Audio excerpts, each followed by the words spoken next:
வணக்கமுங்க. கோவை மாவட்டத்துல சிங்காநல்லூர் சட்டமன்ற தொகுதியில சுயேட்சை வேட்பாளரா தாகீர் ஹுசேன் ஆகிய நான் போட்டியிடுறேங்க. வேட்புமனு தாக்கல் சிறப்பா பண்ணி முடிச்சிட்டுங்க. இப்ப உங்க முன்னாடி பேட்டி கொடுக்க வந்திருக்கேங்க. நான் பெரிய பொலிட்டீசியன்லாம் இல்லைங்க, எந்த பார்ட்டி சப்போர்ட்டும் இல்லைங்க. உங்க மாதிரி சாதாரண மனுஷன் தாங்க நானுமே. இந்திய ஜனநாயக நாடு, யாரு வேணாம் தேர்தலில் போட்டியிடலாங்க.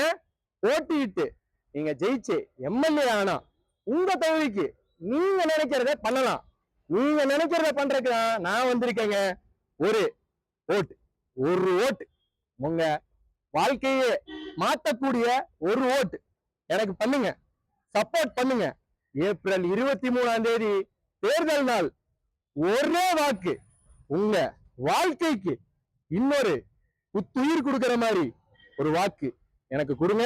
யங்ஸ்டர், நான் வந்து ரியல் எஸ்டேட் தொழில் பண்ணிட்டு இருக்கேங்க. என் எய்மே சிங்காநல்லூர் சட்டமன்ற தொகுதியில எந்த வாக்காளருமே சொந்த வீடு இல்லாம இருக்க கூடாதுங்க. மொத்தம் இப்ப 2026ல 2,66,058 வாக்காளர்கள் வாக்கு செலுத்த போறாங்க. அந்த 2,66,058 வாக்காளர்கள்ல ஒரு குடும்பத்துக்கு 4 பேருன்னு போட்டோம்னா 66,000 சில்லற வருங்க. 4 பேர்ல ஒரு ஃபேமிலிக்கு 4 பேர். அந்த 4 பேர்ல ஒரு 43,000 ஃபேமிலிஸ் வந்து பாத்தீங்கன்னா ஆல்ரெடி சொந்த வீட்டுல இருப்பாங்க. ஒரு 20ல இருந்து ஒரு 25,000 பீப்புள்ஸ்க்கு வந்து சொந்த வீடே இல்ல. அது போக சிங்காநல்லூர் சட்டமன்ற தொகுதி எந்த ரோட்லயுமே பேசிக் அம்யூனிட்டிஸ் கிடையாது. எங்கேயுமே ஒரு டிரைனேஜ், ஒரு ரோடு எதுவுமே ப்ராப்பரா இல்ல. சிங்காநல்லூர் சட்டமன்ற தொகுதியில எந்த வேலையுமே 5 வருஷம் நடக்கல.